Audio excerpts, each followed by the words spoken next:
You're listening to That Home Loan Hub. I'm Zibuni Salimova, here to make home loans and property investing simple, smart and stress-free. Let's get you closer to your property dreams. Hello, James. Hello, Zibuni. Welcome back. It's been a while. Where have you been? I've been what's that word? MIA, missing in action. Missing in action. So excited to have you back, James. Let us delve into where you've been and what you've been up to. Okay, so a bit of background. I joined you guys, a few months ago, maybe the beginning of the year, but officially in March. And then I realised how much fun this work is and how I sort of want to focus on it, I suppose, help people get into mortgages.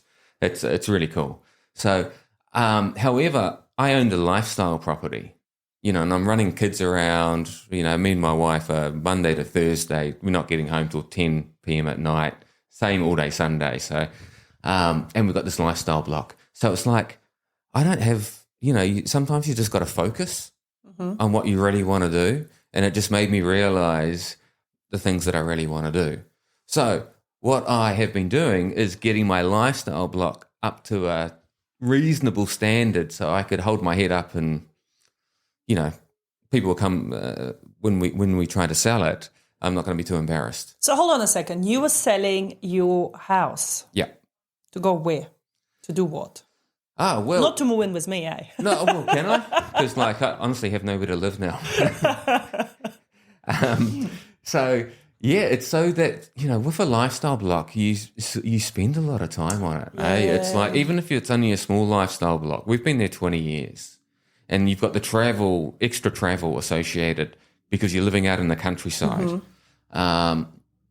So, I'm killing about 20 hours a week driving.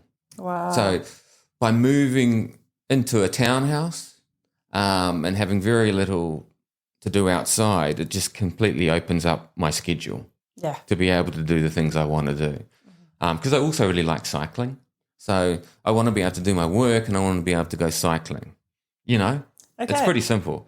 So priorities change, right? What I'm hearing from you is that 20 years ago when you bought that block of land and a house, it fitted your family at that time. You got to run around with the kids playing ball and, doing your ride-on lawn mowing. Yep. But over the time, as your family has grown and now the kids actually have other opportunities outside of that lifestyle block, and I know they're quite professional athletes in their sport, and you drive them around all over the country at the moment as they compete, you no longer have time for it. Yeah. Yeah. Well, when I get spare time, I don't want to be working on my property. No. Do you know what I mean? So that's where we've changed. Okay, so you were preparing your house for the sale. Did you manage to sell the house? Should be going unconditional today or tomorrow. Awesome. So it's looking pretty good. So we might have got a bit lucky there. Okay, and then you were buying, so you've got somewhere to go. We've bought a place first. We've got an offer, a conditional offer. It goes unconditional as soon as our place sells. Okay. So it's just based on. But yes, we have a place that we've got a really nice house that we've put a really good offer, or a fair offer on. So how did you manage to do that? Hold on. Let's stop for a second. So you haven't sold your house yet, and then you bought a house at the same time. So do we want to dig a little bit there for our listeners that are in a similar position as you, that are sort of wanting to buy something but don't want to risk losing their house altogether? Absolutely. So it's all been a bit of a whirlwind. So I'll try and put it in context. I think we put an offer on the house before we actually... Even listed your house? Certainly before we listed my house. So we put a conditional offer on the property before we even looked at finance. Wow. I'm pretty sure we did it that way. It's not something we'd usually recommend, is it? Yes, please don't do that. If you're listening to this, don't do what James has done, because looking at James today, he's got a little bit extra grey hairs. Yeah, less hair. I don't have any hair anymore. Or less. You said it, not me. So I think I did. I can't remember exactly the way around I did it because it was all sort of at the same time. So saw a house that we wanted. It was sort of within our range, and then I did we submitted through you for a second tier lender and through a main bank, because if you think of my situation, both my wife and I are on commission, recently gone to commission-based roles. So no full-time proper Yeah. income, as Yeah. we like. Yep. So the big banks weren't that excited about it, about lending to me, because, I can't prove that steady income. But we had a really good equity in our existing property. I thought you were going to say you had a very good mortgage advisor. Oh, well, I'm sure that had something to do with it. And that too. Yes, I did. So You had good equity, income on commission that we had to prove, the future income, and a very good mortgage advisor that knew where to take you to fight that battle for you. Yeah, so we had lots of options. We didn't know that if the banks would go for us, so we had that second tier lender option, which was Avanti. And they got back to us really quickly. They were really good to deal with, and I think within a couple of days, really, we had an answer for you. It was really fast. And we managed to get you a really good rate as well, because contrary to popular belief, a lot of people think that second-tier lenders charge an arm and a leg. And I mean, in your case, the interest rate wasn't too bad. So. No, it was really good. I was really happy with it because I was expecting much higher. And we got labelled as what they call a near-prime lender. Yeah. And I was like, oh, yeah, so I'm not too far off.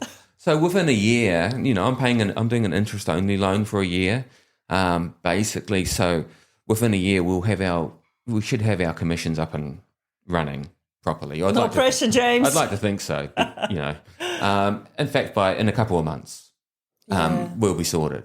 It's just to help us get through that little tricky patch, and then later on, maybe we could go to a big bank or whatever. But we'll see how it pans out. And as you say, moving away from the lifestyle block gives you back the hours in the day to spend on the work, on building your business, on getting ahead. Yeah. So I think what you're trying to achieve here is that, yes, you have to pay a little bit extra now, but then, it will get better. It actually works out quite well because the interest-only loan is less than what we're paying on our existing mortgage. Wow. So, I didn't plan it that way.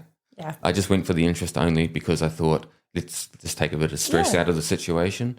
Which makes a lot of sense for a lot of people in that position, is that because once you sell your property, you will down pay this mortgage, and then interest only for a year, it's not going to really affect your equity too much. And we can catch up. Exactly. I'm really confident of being able to catch up. So it's worked out quite well. It's very stressful if so I understand how the client feels. Yeah. You know what I mean? Submitting all the information, the fact find and putting all your numbers in, finding all your documents that so really feel for people that are going through that same thing, but also the added stress of wanting to sell their house also and, looking for.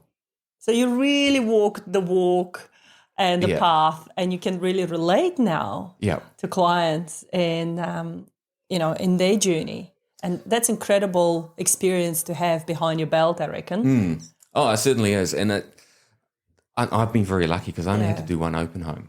Just one? One open home. Wow. So, people have to do this. The people that we are buying from, they've had it on the market since January, February. So open home, even though we are almost very close to unconditional offer now, we're still doing open homes. They're still doing open homes even though they've had this offer for the last month or so. Yeah, no. So I feel for them. I remember, I'll take you back to a journey of mine. When I was pregnant with my third child, and we've just finished building our house, and we needed to sell our house to move into a different location, I thought at that time. And I was heavily pregnant with child number 3, and every weekend I'm like scrubbing the showers and bathrooms and bedrooms and everything. And I think my eldest was around 4 at that time, and my second was about 2 years old. So I had a 4-year-old, 2-year-old, and heavily pregnant, trying to prepare the house for open homes. And honestly, this is something I do not recommend. Yeah. And it was very stressful. Well, we've been in this place for 20 years. So and my wife, Rebecca, is a bit of a hoarder. Oof, I hope she's not listening to this. She knows it. I call her it every day, so it's quite funny. So we've got like a whole... you can get these storage units that they actually bring them to your place. It's like half a container. Yeah. And we basically filled up one of those with just the stuff in our house to declutter. Wow. So, you know, it's been... So a good tip, right? To declutter the house, make it presentable. And maybe that was the success to your story of selling the house within one open home viewing. Because it really wasn't it's a very unusual property. Once we did that, it actually opened up the place a lot nicer. And we had all the native boundary done. I tidied that all up and we had it looking really good. But just the house was... It's a bit of an older house. It's a smaller house, but we had like a games room in a flat. That was a bit of a selling point. So I guess it's all about just making your weak points better, making it as tidy and as clean and as decluttered as possible, and then making sure your key points are on show. So for us, it was the big backyard and native boundary and the games room, nice. and the flat, self-contained flat. Nice. So I guess like with any business, right? You review your business activity, where are your strengths, where are your weaknesses, what can you improve on, and what's the game plan from there. So I love it. Absolutely love it. Well, thank you, James, for coming on today. Finally, we see you and we really missed you. And it's good to hear your story firsthand and share that experience. So I'm now confident in your skills in helping other clients to get ahead in life. Oh, it's already helping me. It's already helping me because, you know, I could just talk to the clients about, you know, with enthusiasm and empathy. So can give them some pointers. Absolutely. Love it. Awesome. Well, thank you so much, and hope to hear from you soon. Cool. Thank you, Zebedee. So see you. Bye. And that's a wrap on That Home Loan Hub. Don't forget to hit subscribe and join me next time for more property tips and tricks. Your next smart move starts here.